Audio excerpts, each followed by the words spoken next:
प्रश्न किया है दयाधर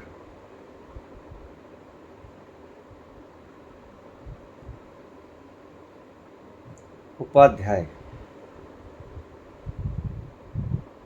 नामा माया मोहया कहे त्रिलोचन मीत, काहे छापो छापरी नाम न लावत चीत। नामा कहे त्रिलोचना मुख से राम समाल, हाथ पांव सब काम कर चित निरंजन नाल।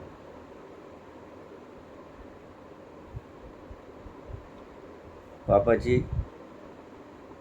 इस शब्द का कृपया अर्थ समझाने का कष्ट करें।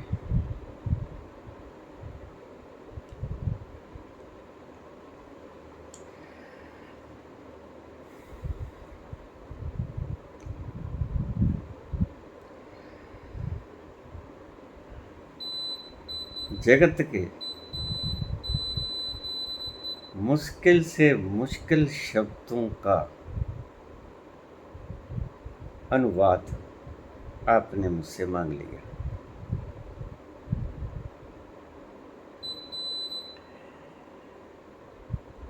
दो भगत थे, नामदेव और त्रिलोचन जी। ये शब्द गुरुवाणी के भक्तों से संबंधित हैं और बिल्कुल गहरे तलों पे जाके सत्य होते हैं। उथले उथले मन से ना आपको समझ पाएंगे आप,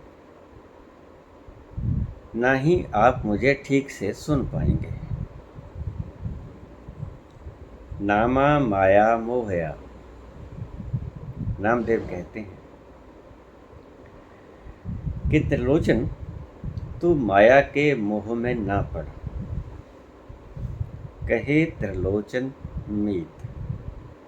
त्रिलोचन कहते हैं, हे मित्र, नामा माया मोहया, माया के मोह में ना पड़। कहे त्रिलोचन मीत, काहे छापो छापरी नाम न लावत चीत। क्यों झगड़े झंझट खड़े कर रखे हैं? नाम के साथ चित्त को क्यों नहीं लगाता? काहे छापो छापरी नाम न लावत चीत। ये क्यों झंझटबाजी में पड़ा है? नाम के साथ अपने आप को एकाकार क्यों नहीं करता? नामा कहे त्रिलोचन मुख से राम समाल, हाथ पांव सब काम कर चीत निरंजन नाल। अगर इस शब्द का अर्थ समझना चाहते हैं तो सबसे पहले, क्योंकि बहुत गहरे शब्द हैं, ध्यान की अंतरतम अवस्था पर जाके ये शब्द बोले जाते हैं और ये शब्द समझ में आते हैं।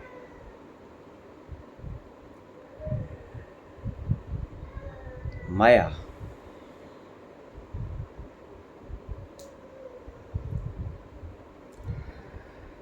गोरखनाथ जी का शब्द है। माया तो ठगनी भई, ठगत फिरत सब देश। माया तो ठगनी है, ठगत फिरत सब देश। सभी को ठगते फिर रहे सभी देश। जिस ठग ने ठगनी ठगी, जब संत को जिसने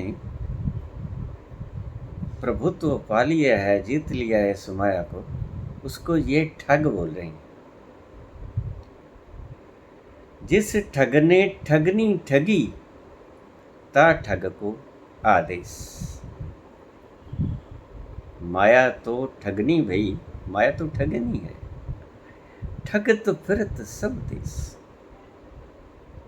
सभी देश को ठगते फिरते।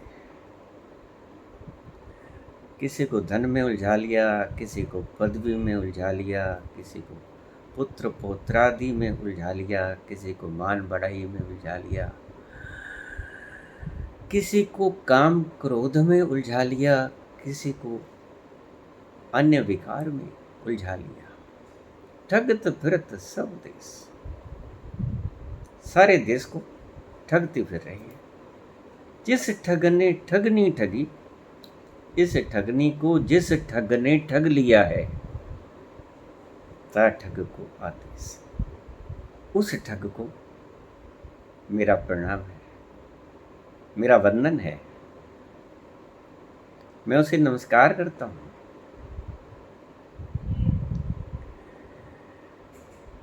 जिस ठग ने ठगनी ठगी, कौन ठगनी को ठग सकता है? माया को कौन लांघ सकता है? शब्द उस परम संत के लिए बरते जा रहे हैं गोरखनाथ जी द्वारा कि वो बड़ा ठग, उसको मेरा आदेश। यहाँ भी जो इस्तेमाल किया गया है माया के लिए, नामा माया मोहया। क्यों माया के मोह में ठगत फिरत सब देश, सभी देश को ठगता फिर रहा है ये माया का जाल।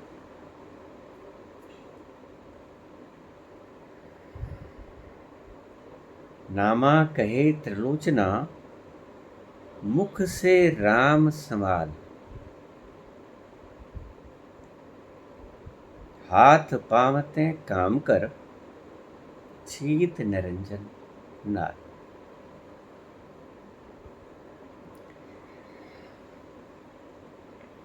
थोड़ा सा इसका अर्थ समझने के लिए एकाग्र मन की आवश्यकता पड़ेगी। एकाग्र होने की दशा में आ जाइए, ध्यान मग्न हो जाइए। पहली बात तो समझने योग्य ये है कि माया ठगती कैसे है आदमी। ये सारे देश को माया कैसे ठगती है? क्या है विधि उसके ठगने की? ठगत फिरत सब देश, ये माया ठगती कैसे है?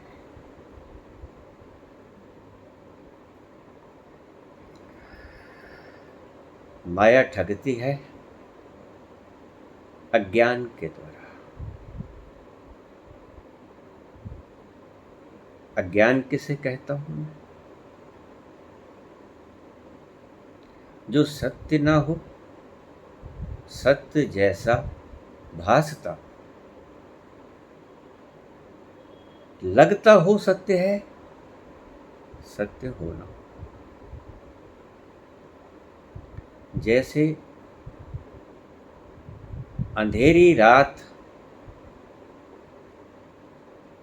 चंद्रमा का प्रकाश पूर्ण अमावस्या की रात में नहीं, लेकिन अंधेरी रात कृष्ण पक्ष में थोड़ा चंद्रमा का प्रकाश, और छत के ऊपर कोई रस्सी पड़ी है, रज्जू, हवा चल रही है, हवा के बहाव के साथ वो रस्सी हिल रही है, लेकिन दिन नहीं है, रात है, अंधेरा है।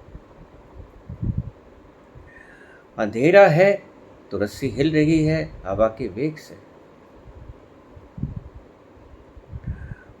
और जो मूर्ख व्यक्ति है, मूर्ख यानी अज्ञानी, यानी जो सत्य को जाने बिना स्वीकार कर लेता है कि ये सत्य है, असत्य को सत्य की तरह स्वीकार कर लेता है, उस हवा में उस रस्सी को हिलते हुए देखकर ये समझ लेता है कि ये सर्प है।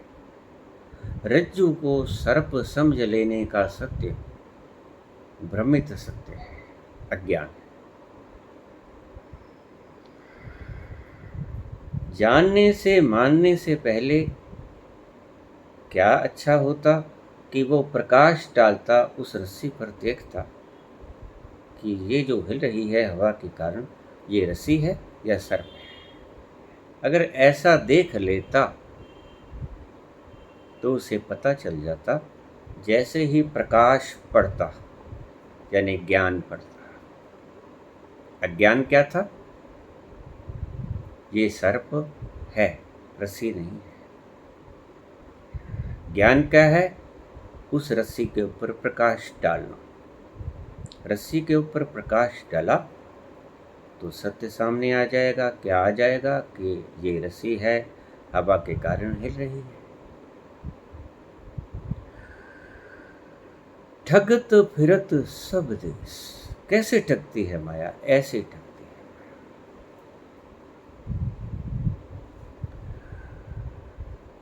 भ्रमित करके आपको अज्ञान को ज्ञान की तरह दर्शा के, रस्सी नहीं है, सर्प है, ये अज्ञान को सत्य की तरह दिखाकर आपको भ्रमित कर देती है, आपको ठग लेती है। माया तो ठगनी भई, ठगत फिरत सब देश। जा ठगने ठगनी ठगी। कौन से ठगने ठगनी ठगनी? जिसने ये मानने की बजाय अंधकार में कि रस्सी नहीं हिल रही है, कोई जानदार चीज है, सर्प है। सर्प जितनी लंबी रस्सी है, हवा के कारण, तेज हवा के कारण हिल रही है, भ्रम पैदा होता है और आप भ्रम को सत्य मान लेते हैं। ये ठगनी के द्वारा फैलाया गया भ्रम है। ठगनी ऐसे ठग रही है आपको, माया ऐसे ठग रही है आपको। जो सत्य नहीं है उसको सत्य की तरह प्रतीति में लाकर आपको ठग रही है।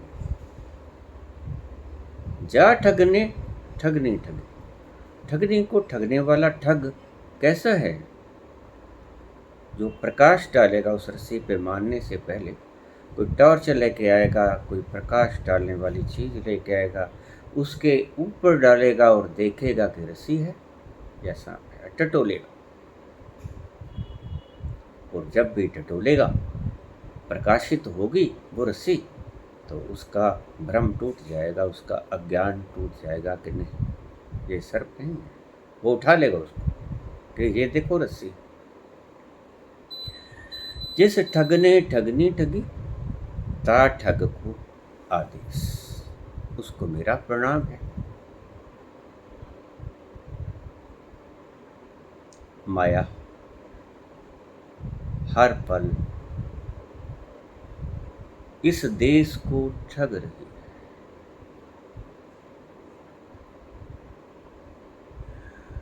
कौन हो तुम ये जाने बिना मान लेते हो कि मैं कौन हूं। बिना जाने मान लेता हूं कि मैं कौन हूं। ये अज्ञान है। बिना जाने यानी बिना ज्ञान के ये मान लेना कि मैं कौन हूं, ये अज्ञान है। प्रकाश डालकर, अपनी बुद्धि का इस्तेमाल करके, अविद्या को नष्ट करके, ज्ञान को प्रकट करके, उसकी असलियत को देखकर भ्रम को तोड़े बिना सत्य को सामने ले आना ज्ञान है। माया आपको भ्रमित कर रही है। कहीं ऐसा न हो जाए इरादे बांधता हूँ, सोचता हूँ, तोड़ देता हूँ। बहुत हिम्मत जुटाता हूँ कि नहीं, शास्त्र कह रहे हैं कि मैं इंद्रियां नहीं हूँ, मैं शरीर नहीं हूँ। हिम्मत जुटाता हूँ, इरादे बांधता हूँ, सोचता हूँ, तोड़ देता हूँ। क्यों तोड़ देता हूँ? इरादे बांधता हूँ, सोचता हूँ, तोड़ देता हूँ। कहीं ऐसा ना हो जाए, कहीं ऐसा ना हो जाए। ये तुम्हारी अज्ञानता के कारण भय पैदा होता है। ध्यान रखना, ज्ञान निर्भय करता है, अज्ञान भयाक्रांत करता है। भय आक्रांत, भय से ग्रसित, भयभीत हो जाते हो। ज्ञान काटता है बंधन की बेड़ियों को, अज्ञान बांधता है बंधन की बेड़ियों को।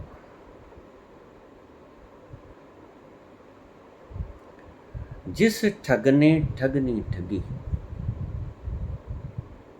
जिस ज्ञानी ने प्रकाश डालकर उस झूठ का पर्दाफाश किया, ता ठग को आदेश, उस ठग को मेरा प्रणाम है। ये गोरखनाथ कहते हैं।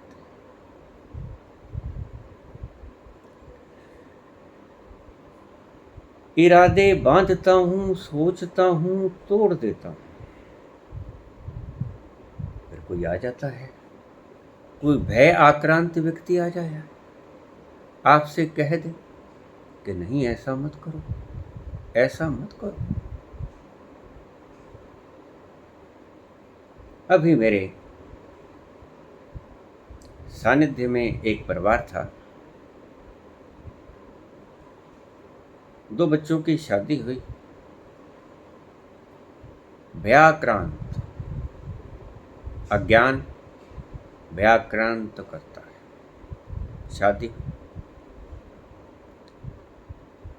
शादी के बाद अज्ञान भ्रम पैदा करता है।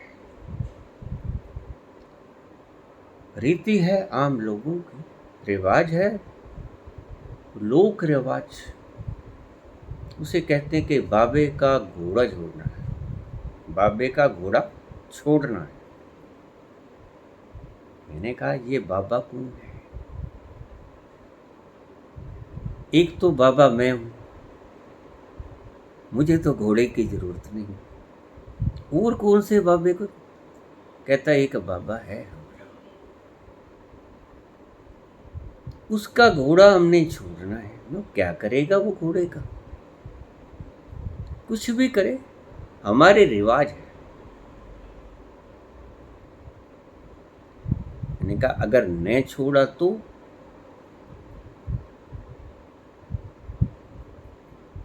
कोई अनिष्ट हो जाएगा। मैंने कहा, फिर वो तुमसे ही क्यों मांगता है घोड़ा, अंग्रेजों से क्यों नहीं? ये जॉर्ज थॉमसन से क्यों नहीं मांगता? तुम्ही से क्यों घोड़ा मांगता है? कारण क्या है? कोई समझ नहीं आई बात। बाकी संसार में तो बच्चे पैदा होते हैं। कितनी जनसंख्या है? 7.5 अरब की जनसंख्या है विश्व की। हिंदुस्तान को छोड़कर और भी मुल्कों में बच्चे जन्म लेते हैं। उनका क्या होता है? उनसे घोड़ा नहीं मांगता, या कि डरता है उनसे। तुम तो माना कि तुम तो बाबा से डरते हो। घोड़ा दे दिया उन्होंने, 2 घोड़े दे दिए, 2 शादी हुई थी, 2 घोड़े दे दिए। लेकिन मैंने कहा कि ये विलियम थॉमसन, विलियम शेक्सपियर, इनसे क्यों नहीं मांगता है? उनके भी तो बच्चे हुए। ये एडिसन, ये अलेक्जेंडर, इनसे क्यों नहीं मांगता? तो उनके पास कोई जवाब नहीं था। वो कहते काहे झंझट मोह लेना है, घोड़ा दो और जान छुड़ाओ। मैंने कहा जान फंसी ही कब थी जो तुम छुड़ाते हो? तुमने खुद ही जान फंसा ली। अब बाबा क्या करें? जब तुम खुद ही जान फंसाए बैठे हो तो बाबा क्या करें? तुम छोड़ देते हो, खाने वाला खा देता है। बाबा नहीं खाता है, एक बात का ध्यान रखना। बाबा वो घोड़ा नहीं खाता है, वो खाता तो कोई और ही है। ये भ्रांतियां, ये अज्ञान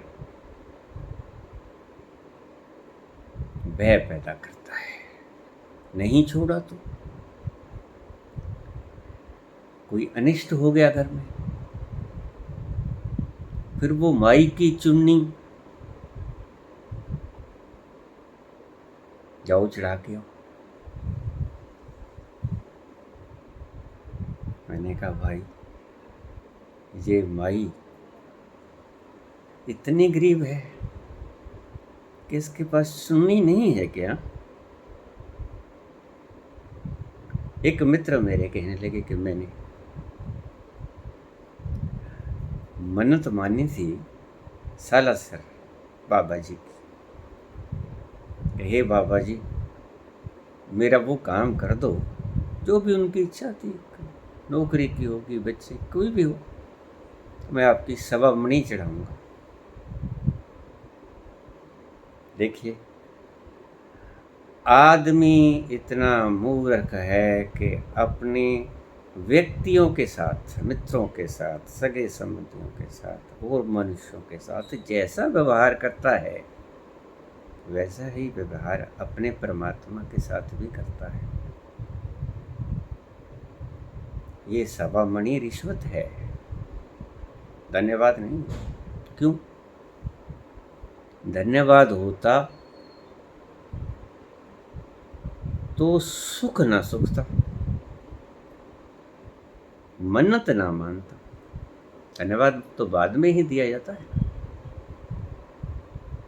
मन्नत पूरी होने के बाद ही तो धन्यवाद दिया जाता है। आपका कोई काम होगा, मैं आपका कोई काम कर दूँ, आपने मुझे कहा कि पानी पिला दूँ, मैंने आपको पानी पिला दिया, तो आप पानी पीने के बाद ही मुझे कहोगे ना कि धन्यवाद। ये धन्यवाद नहीं है। जो बाद में दिया जाता है वो धन्यवाद होता है। जो पहले सुख आपने सुख लिया, मन्नत, वो धन्यवाद नहीं है, वो रिश्वत है।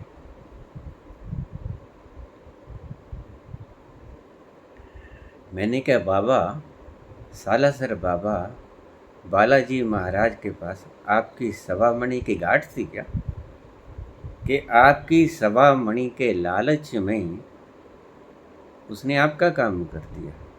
ऐसा ही लगता है मुझे। आपकी बात करने से मुझे ऐसा ही लगता है, या उसने आपके डर के मारी आपकी इच्छा को। दो ही कारण हो सकते। ऑफिसर किसी चपड़ासी को कहे कि मुझे पानी पिला दो, तो उसके दो ही कारण हो सकते हैं। अगर वो उसे पानी पिला दे तो एक तो ये ऑफिसर है मेरा, उसका दायित्व बनता है। दूसरा, अगर नहीं पिलाऊंगा तो ये मुझे दंडित करेगा, भय। तो बाबा जी ने तुम्हारी मन्नत भय के कारण पूरी करी या लोभवश पूरी करी, मुझे ये बताओगे आप? और बाबा जी इतने संपन्न नहीं है, सालासर वाले बाबा जी इतने संपन्न नहीं है कि उनके पास सवा मणि की घाट है। माई के पास चुन्नियों की घाट है, जो आप चढ़ाने इतने जाते हो मंदिर, इतनी तो एक ₹50 की चुन्नी चढ़ाने के लिए। बड़ी सस्ती सेवा कर दी माता ने। ₹50 की चुन्नी आपका इतना बड़ा काम कर दिया। 1.25 मणि लड्डू आपका इतना बड़ा काम कर दिया।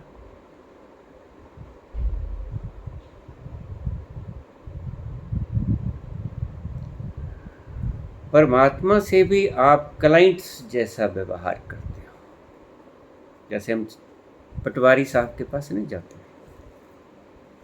पटवारी की को कहते हैं, कुछ तो खैर ईमानदार होते हैं, क्षमा करना, लेकिन बाकियों को तो टेबल से नीचे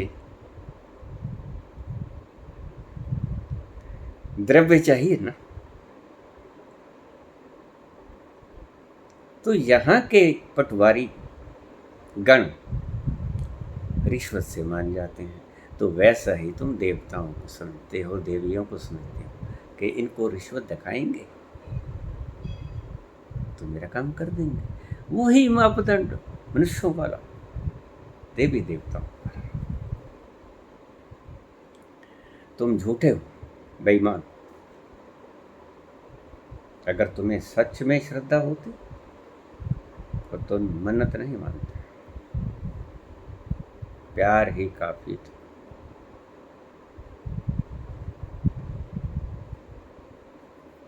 आपका बच्चा कभी आपसे कहता है कि माता मुझे दूध पिला दो, मैं तुम्हें हंस के दिखाऊंगा, और बेचारे के पास होता है क्या? खिलखिलाना। और क्या होता है? कोई बैंक बैलेंस नहीं होता, कोई रजिस्ट्री नहीं होती,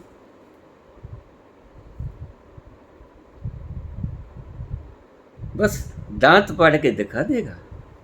और उस बेचारे के पास क्या है? तुम अपने आप को ज्यादा अमीर समझते हो बाबा से। जो उसकी मन्नत मानी है, मन्नत का अर्थ क्या है? मन्नत का अर्थ कि जो उसके पास नहीं है वो दे दूंगा। नौकर काम करता है, क्यों करता है?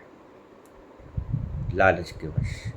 उसके पास पैसा नहीं है, काम ना करेगा उसका पेट कौन भरेगा? काम करता है, तनख्वाह मिल जाती है, तनख्वाह के कारण काम करता है। देवता कैसे काम करता है ये बताओ मुझे। अभी एक सवाल किसी मित्र ने पूछा था, मैं वो सवाल बीच में कंबाइन कर लिए हैं, उसका जवाब साथ में ही दे रहा हूं। ये सालासर बाबा ने आपका काम भयवश किया या लोभवश? मुझे इस बात का जवाब दीजिए। ये माता महारानी ने आपका काम भयवश किया या लोभवश? उसे चुन्नी का लालच था या ये मेरी मान बढ़ाई करेगा उसका लालच था? उसके पास चुन्नी नहीं थी, या आप उसे माथा रगड़ोगे उसका सम्मान नहीं था? सम्मान की कमी थी या चुन्नियों की कमी थी? आप यही समझते हैं कि चुन्नियों की कमी है, माथा टेकूंगा, सम्मान की कमी है। जैसा व्यवहार आप लोगों से करते हैं वैसे परमात्मा से करते हैं। यहाँ लोग अपने से बड़ों का आदर करते हैं, पाँव के हाथ लगाते हैं। क्यों? क्योंकि या तो बड़े आशीर्वाद देंगे या बड़े जरूरत पर काम आएंगे। हनुमान जी के पास 1.25 मन लड्डुओं की कमी है,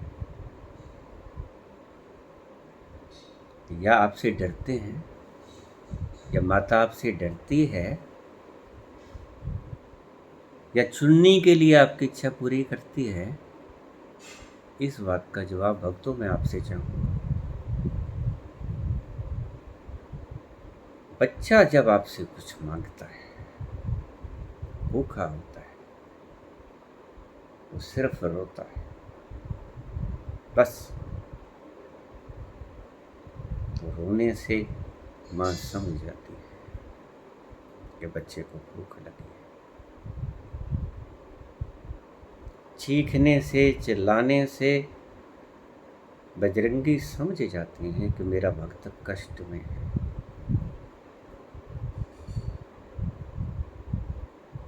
अगर सही में आपका वो पिता है या आपकी माता है,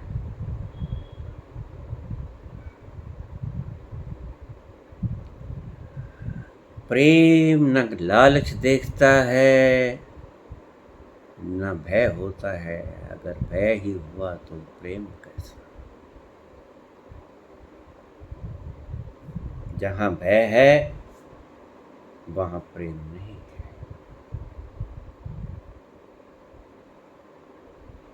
जहाँ लोभ है वहाँ प्रेम नहीं है।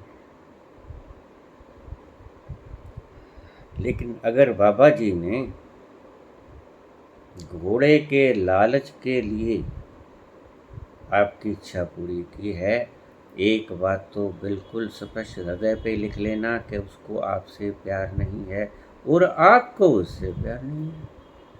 आप द्रव्य दिखा के अपना काम कर लेना चाहते हो, जैसे यहाँ पर पटवारी फर्द नहीं देता बिना पैसे, नहीं ना देता, जमाबंदी नहीं करता, इंतकाल नहीं करता, वैसे ही आप समझते हो कि उस संसार में भी ऐसा ही चलता हो तो प्यार का खाक होगा।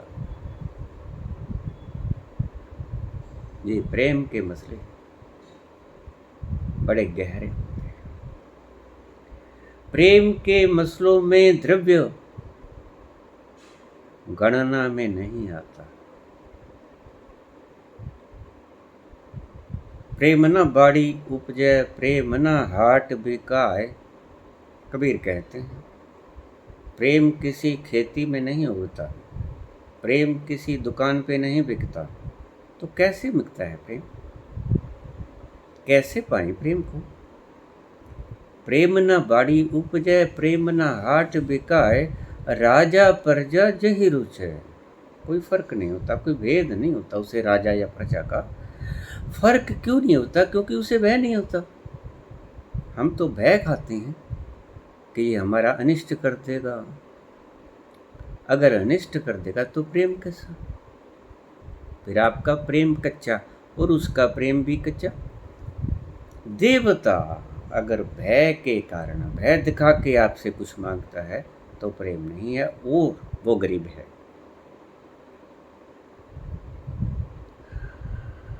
वो आपको भय दिखा के आपको डराना चाहता है, वो डाकू है। देवता वो देवी नहीं है, डाइन है।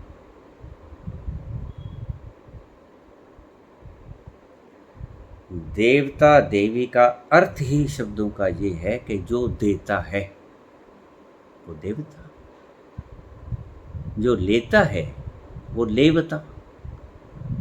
तो देवता ही कैसा अगर उसने निस्वार्थ आपको प्रेम वश न दिया हो, और वो प्रेम ही कैसा जो मन्नत के द्वारा आपकी इच्छा पूरी करे। मेरी बात को गौर से समझे ना, एक एक शब्द को दिल में विचार के समझ लेना। वो प्रेम ही कैसा जो मन्नत के द्वारा माने, और वो प्रेम ही कैसा जो भय के द्वारा आपकी इच्छा पूरी करे। अगर आप माता को चुन्नी चढ़ा के लोभ दे के अपनी इच्छा पूरी करवाने की मंशा रखते हो तो आप चोर हो, पापी हो। आप उस माता की महत्ता को समझते हैं कि वो चुन्नियों का लालच नहीं किया करती, वो हृदय का प्रेम का लालच। प्रेम है तो फिर भय कैसा? अगर माता को इतना ही नहीं पता कि बच्चा रो क्यों रहा है तो वो सर्वज्ञ कैसे हो गई? अगर बाबा को ऐसा ही नहीं पता कि मेरा बच्चा इस चीज से परेशान है तो सर्वज्ञ कैसे हो गया? और वो तुम्हारी सवा मणि से मान जाएगा? तुम्हारी चुन्नी 50 रुपए की चढ़ा दोगी तो मान जाएगा, मान जाएगी माता। आपकी व्याख्या में कहीं कोई फर्क है? यहाँ दाल काली नहीं है, यहाँ आपने काली दाल बना दी है। देवता में कोई नुक्स नहीं, देवता सदा ही देता है। गुरबाणी में लिखा है, दाता दे लेंदा थक पा, जुगा जुगंतर खाई का कोई लाज, वड्डा दाता तिल न तमाए कोई लाज।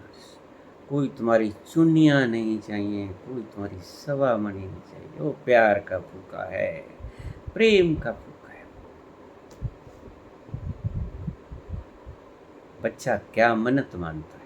कोई मन्नत नहीं, उसके पास क्या है बेचारे के पास? बस वो तो खिलखिला के हंस पड़ता है, यही संपदा है उसके पास। माता तुम्हारी हृदय के व्यथा को सुनती है, तुम्हारी चुन्नियों के लालच नहीं सुनती।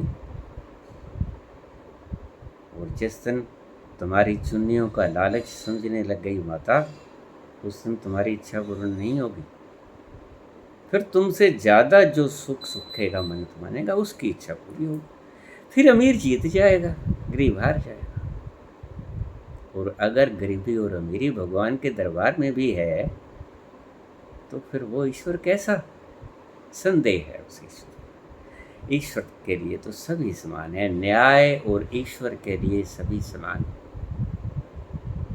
न्याय भी समानता करता है, ईश्वर भी न्यायकारी है। और ईश्वर न्यायकारी है, न्यायकारी सबको समान रूप से दिखता है, वहाँ कोई भेद नहीं होता। सो ये भूल जाइए, जिस मित्र ने सवाल पूछा है कि मन्नत सवा मणि मांगी थी, पूरी नहीं हुई, 2 सवा मणि मन्नत मान लो, फिर हो जाएगी। बड़ा दुख होता है आपकी बातों से। आपके बुजुर्गों ने, आपके साधुओं ने आपको क्या समझा दिया? तुम क्यों पागल हो?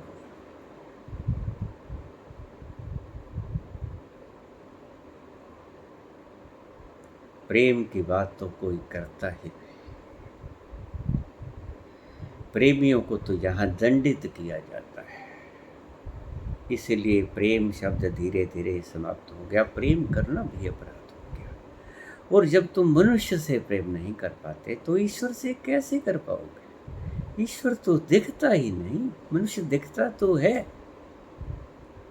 जब तुम दर्शनीय चीज से प्रेम ना कर पाओगे, तो अदृश्य से कैसे प्रेम कर पाओगे? जो दिखता ही नहीं, उससे कैसे प्रेम कर पाओगे? नहीं, तुम्हारी भाषा गलत हो गई। समझाने वालों ने तुमको गुमराह कर दिया। ना देवता तुम्हारी सवा मणि का भूखा है, ना देवी तुम्हारी साड़ियों और चुन्नियों की भूखी है। भूखे हैं प्यार, प्रेम। जिन प्रेम कियो तिन प्रभु पायो। चुन्नियों से नहीं, घोड़ों से नहीं, देवता तो सदा देता ही है, निष्प्रयोजन देता है। दाता दे लेंदा थक पा। खाने वाला थक जाता है खा खा के, कहता है बस भूख मिट गई, संतुष्ट हो गया, तृप्त हो गया, तूने इतना दिया, आभार प्रकट करता है। तेरा आशीष बरस रहा है, तूने इतना दिया कि तेरा धन्यवाद। दाता दे लेंदा थक पा। लेने वाला थक जाता है, इतना देता है, बरसाए ही चले जाता है। जुगा जुगंतर, जुग जुग खाई खाता ही रहता है। तुम धन्यवाद दो ना दो, कितनी बार धन्यवाद दिया तुमने? अपने हृदय से पूछो, कितनी बार आपने धन्यवाद दिया ईश्वर को? उसके द्वारा दिए अन्न को खाकर, उसके द्वारा दिए जल से अपनी प्यास बुझा के कितनी बार ईश्वर के आगे आपने हाथ पसारे कि ईश्वर तेरा धन्यवाद। कितनी बार आपने उसके द्वारा प्रदत्त अन्न से अपनी भूख मिटाई, और कितनी बार आपके हाथ आसमान की तरफ उठे कि ईश्वर तेरा लाख लाख धन्यवाद।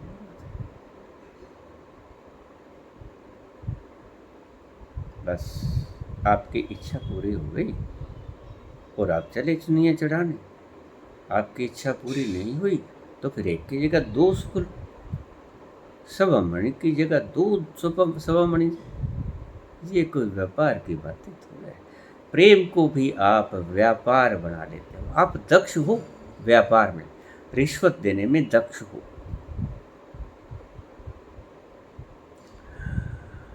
संसार की रीति भगवान के घर में नहीं चलती।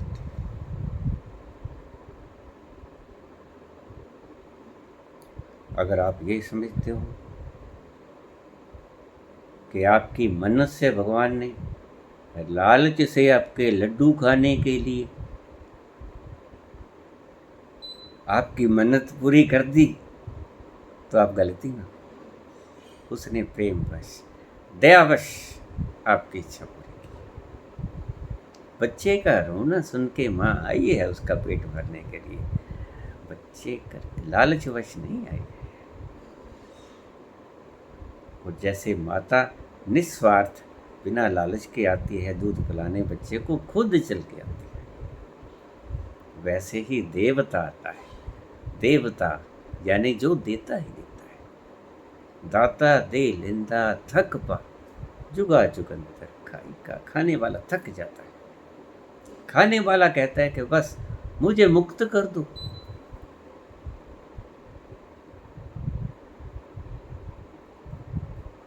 मुझे मोक्ष दिला दो। सर्वधर्मान् परित्यज्य मामेकं शरणं व्रज, अहम त्वां सर्वपापेभ्यो मोक्षयिष्यामि मा शुचि। तुम्हें मोक्ष दे देता है भगवान, और तुम मोक्ष मांगते हो ईश्वर से।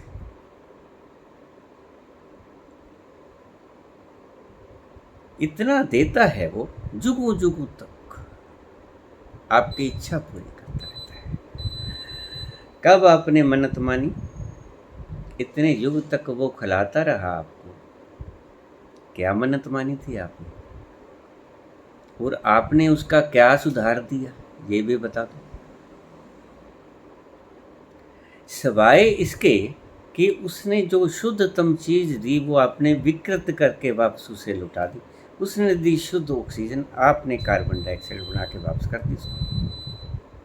पानी दूषित कर दिया, हवा दूषित कर दी, उसकी सुंदर प्रकृति उजाड़ दी आपने। ये कुछ किया है आपने उसकी प्रकृति के साथ।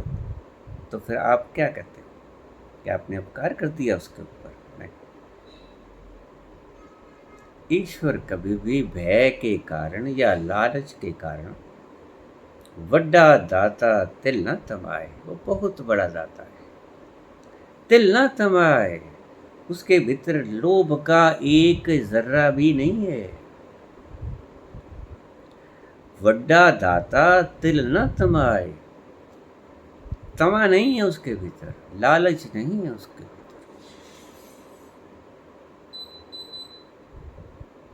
अगर लालच ही रखता तो तुम्हें दे ना पाता।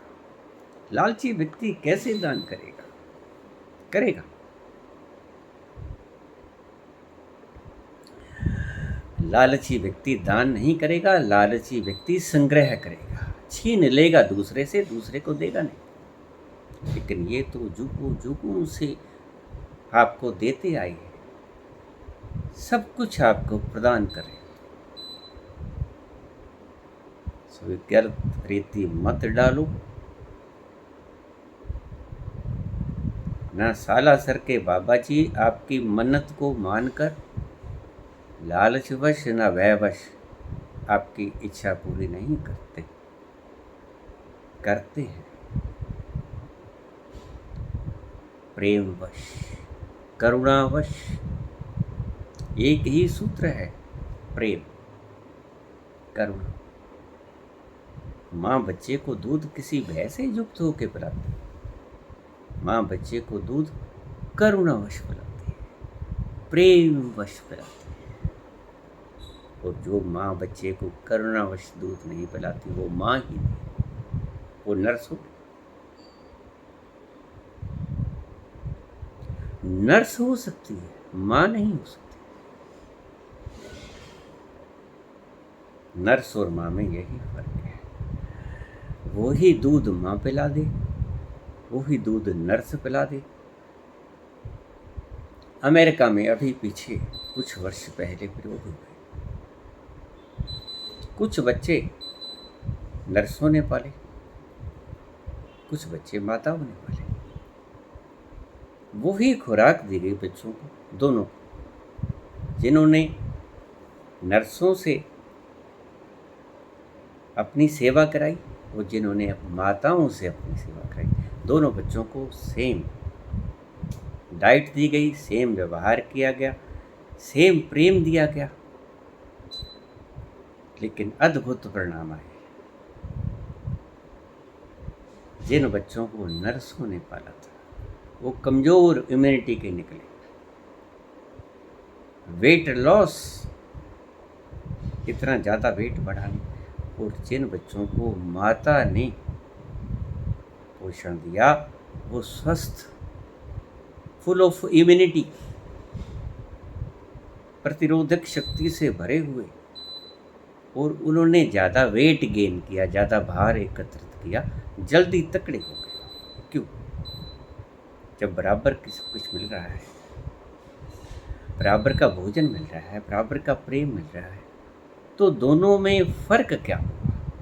फर्क हुआ जो आपको नहीं दिखा, वो फर्क हुआ। क्या फर्क हुआ? माता जब अपनी छाती से लगा के बच्चे को दूध पिलाती है तो सिर्फ दूध ही बच्चे के भीतर नहीं जाता, एक और भी चीज जाती है, करुणा, प्रेम। उसका प्रवाह जब बच्चे के भीतर जाता है तो वो करता है इम्यूनिटी पैदा, वो वेट गेन करवाता है, वो आत्मा तक को तृप्त कर देता है। जिन बच्चों को बोतल के द्वारा दूध पिलाया गया, शिष्यों के द्वारा, अब शिष्यों में प्रेम का प्रवाह कैसे होगा? शिष्यों से तो प्रवाह होता नहीं, माता के स्तनों से प्रेम और करुणा का प्रवाह होता है। वो पी गए बच्चे करुणा और प्रेम के प्रवाह को। आप समझ सकते हैं कि क्या फर्क है तुम्हारी मन्नत और तुम्हारे प्रेम की पुकार। मन्नत मत मांगना, वो भूखी नहीं है माँ तुम्हारी, तुम भूखे हो, ठीक, तुम दुखित हो, ठीक है, लेकिन जिसको पुकार रहे हो वो ना भूखी है ना दुखित है, वो दुखों का दुख हरने वाली है, वो प्रेम युक्त है, भयग्रस्त नहीं है, वो शहंशाहों की शहंशाह है, साम्राज्ञी है, भिखारिन नहीं है। भिखारिन की तरह व्यवहार मत करो उसके साथ, उसके नाम के ऊपर गलती से भी मन्नत मत लगा लेना। हाथ जोड़ के प्रेम से प्रार्थना कर। तुम्हारी रिश्वत की भूखी नहीं है वो, तुम्हारी पुकार, व्यथित हृदय से पुकार सुनती है वो लालच नहीं है उसे, क्यों जरूरत नहीं है। भगवान कृष्ण ने कहा है कि यद्यपि मुझे किसी चीज की आवश्यकता नहीं है और संसार में कुछ भी ऐसा नहीं है जो कि मेरे पास नहीं है, और संसार में कुछ भी ऐसा नहीं है जो कि मैं प्राप्त करने योग्य होता हूँ उसके बारे में, लेकिन फिर भी मैं निरंतर क्रियाशील हूँ, फिर भी मैं निरंतर कर्म करता हूँ। हे अर्जुन, इसलिए तू कर्म कर। कर्म क्या है? कर्म है पुकार, व्यथित हृदय की पुकार, लालच नहीं। ये सस्ता सौदा नहीं चलेगा, हृदय रख देना होगा खोल के। और कबीर कहते हैं प्रेम न बाड़ी उपजे, प्रेम न हाट बिकाए। ना तो किसी दुकान से खरीदा जा सकता है, ना किसी जमीन में उगता है, खेती में नहीं होता, बाड़ी में नहीं होता। प्रेम न बाड़ी उपजे, प्रेम न हाट बिकाए, राजा प्रजा जही रुचे। जिसको भी अच्छा लगता है, राजा को या प्रजा को, शीश दे ले जाए, शीश काट के दे दे और ले जाए प्रेम, सिर मत काट के रख देना। कबीर का अर्थ समझ लेना। कबीरा खड़ा बाजार में, लिए लुकाटी हाथ, जो घर बार है आपनो चले हमारे साथ। अब घर को आग लगा के मत आ जाना। इन संतों की तो मस्त बोली ऐसी ही हुआ करती है। घर को आग लगा के उसके साथ मत चले जाना। उनका मतलब ये नहीं है शीश कटवा के मत चले जाना, जाओगे कैसे? शीश ही कट गया तो कैसे जाओगे? जो घर बार है अपनों चले हमारे साथ, जो अपने घर को आग लगा देता है वो हमारे साथ चले। राजा प्रजा जही रुचे, शीश दे ले जाए, शीश दे और ले जाए। प्रेम। सो पूछा है कि देवी देवता मन्नत क्यों पूरी करते हैं? क्या उन्हें कोई लोभ होता है? क्या उनके पास किसी चीज की कमी है? नहीं, देवी देवता मन्नत पूरी करते हैं प्रेम के कारण। और अगर आपकी मन्नत पूरी नहीं होती है तो दुगनी मन्नत देके उनका लालच बढ़ाने की चेष्टा मत करना, लालच दिखाने की चेष्टा मत करना। लालच से वो वश में आया भी नहीं करते।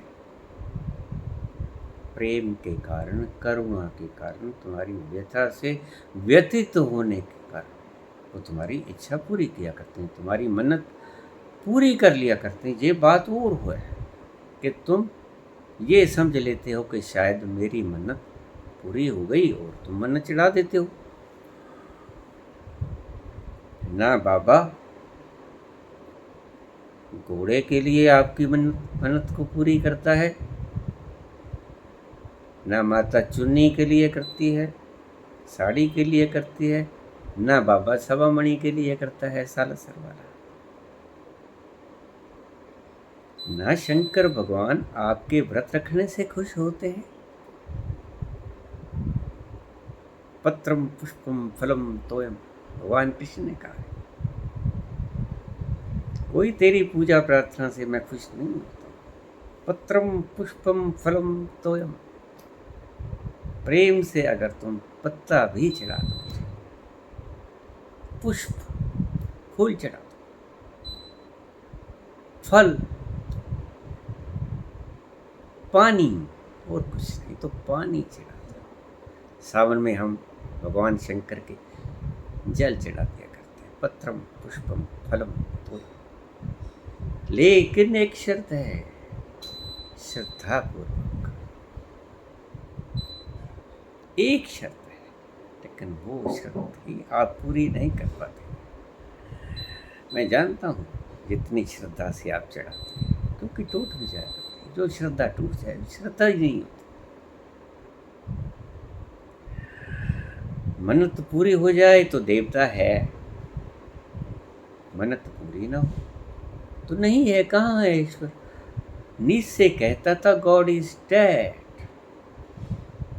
ईश्वर मर चुका है। मैंने देखा है मरा हुआ, मैंने उसको दफन किया है। God is dead. चार वाक कहते हैं ईश्वर नहीं। यदा जीवेत सुखी जीवेत ऋणम कृत्वा घृतम पीबेत। कोई ईश्वर नहीं। जब तक जियो सुखपूर्वक जियो, कर्ज उठा लो और घी पियो। उस जमाने में घी ही हुआ करता था, आज तो घी नहीं है। आज तो कुछ और ही मांगेंगे।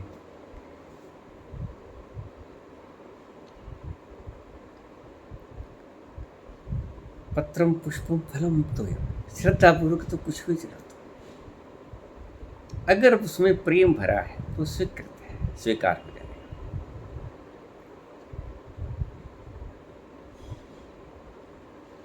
तो मित्र ने पूछा है,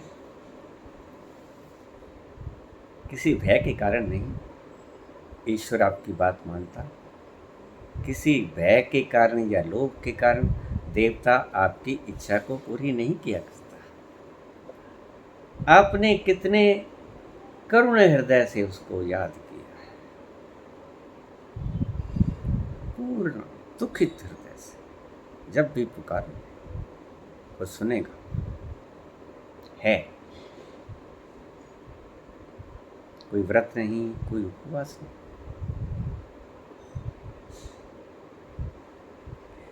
कोई पाठ नहीं, कोई पूजा नहीं, कोई जप नहीं, कोई यज्ञ नहीं, कोई तप नहीं, कुछ नहीं।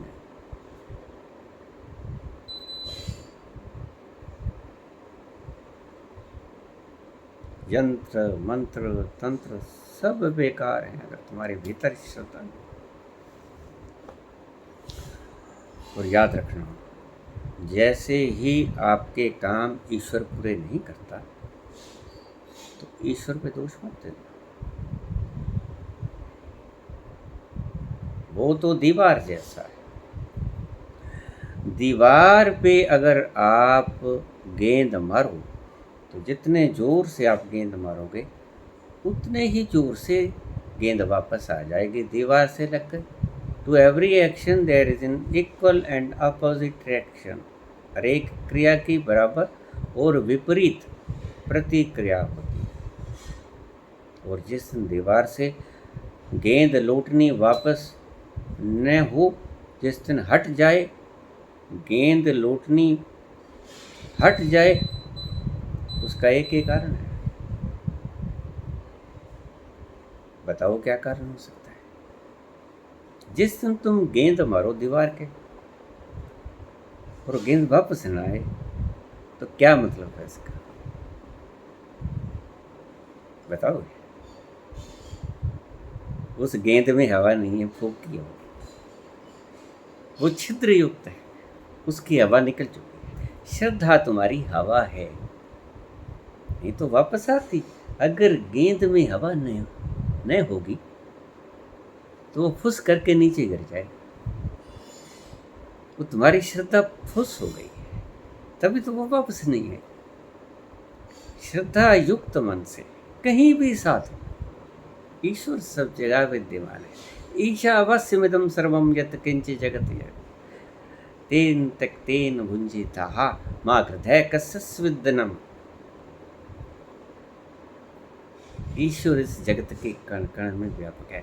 ईंट पर, पत्थर पर भी आप श्रद्धा कर सकते हो। ईशावास्यमिदं सर्वं यत् किंचित् जगत्यां जगत् तेन त्यक्तेन भुञ्जीतः मा कृधः कस्यस्विद्दनम्। ईशावास्य उपनिषद का शब्द है।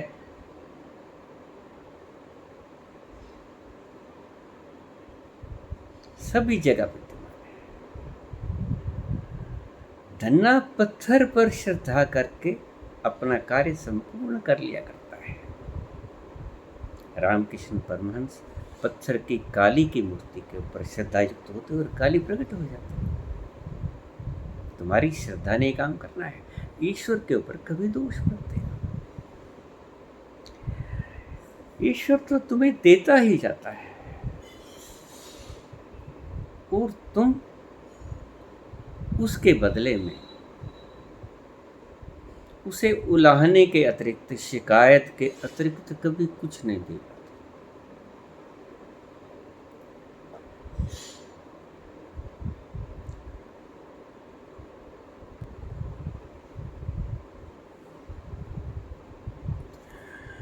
लेकिन हम सदा ही उसे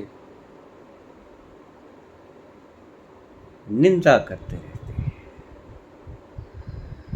कुछ भी तुम्हारा पैदा किया हुआ नहीं है, सभी कुछ ईश्वर का बनाया हुआ है, लेकिन तुम सदा ही उसको उलाहना दिए जाते हो। एक फुर्सते गुनाह मिली, वो भी 4 दिन। तुमने जिंदगी दी मुझे, छोटी सी जिंदगी थी। गुनाह करने की फुर्सत मिली तो भी 4 दिन के लिए। देखिए शब्द थे, गुनाह करने की फुर्सत मिली, एक फुर्सते गुनाह मिली, वो भी 4 दिन। देखे हैं हमने हौसले परवरदिगार के। तुम तो ऐसे उलाहने देते हो जैसे कि तुम्हारा हक हो उसके। एक फुर्सते गुनाह मिली, वो भी 4 दिन। देखे हैं हमने हौसले परवरदिगार के।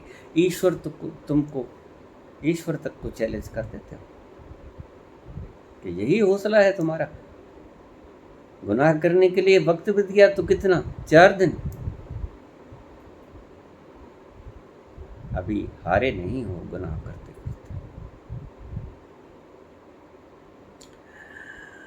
दोनों जहान तेरी मोहब्बत में हार के।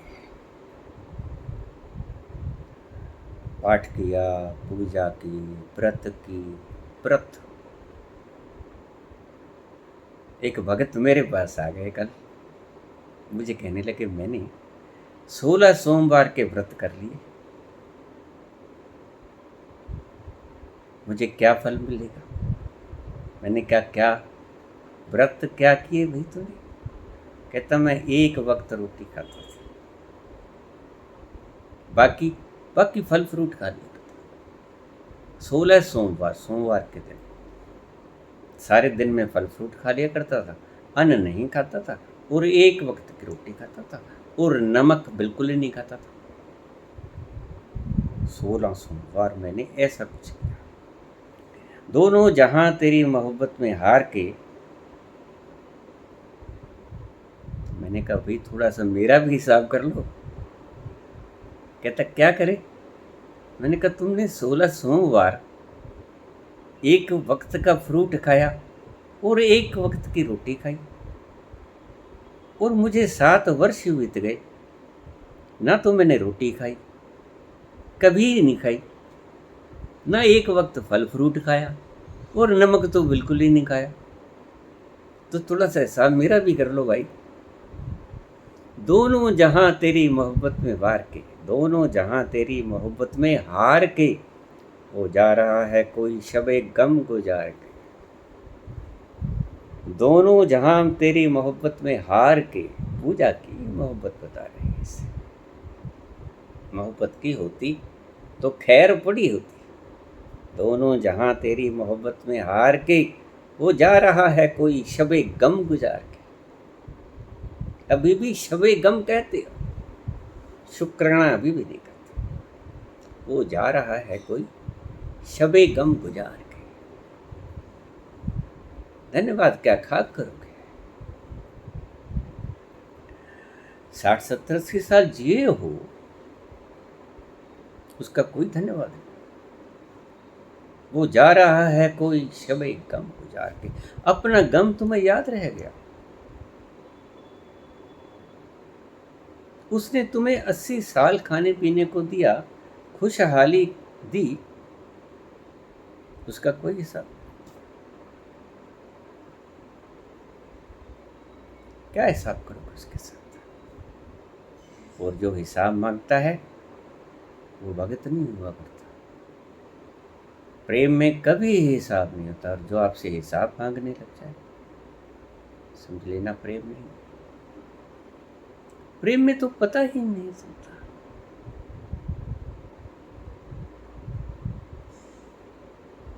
परमात्मा से कभी हिसाब लिया जाता है। क्या करती है तुमने। उसके चिंगे भले खाने दाने को आपने मल मूत्र में बदल दिया। आपकी चिंगी भली उसकी ऑक्सीजन को आपने कार्बन डाइऑक्साइड में बदल दिया। सब कुछ उजाड़ के चले हो। तुम शमे गम गुजार के चले हो, मैं कहता हूँ तुम सब कुछ उजाड़ के चले ईश्वर का। धन्यवाद।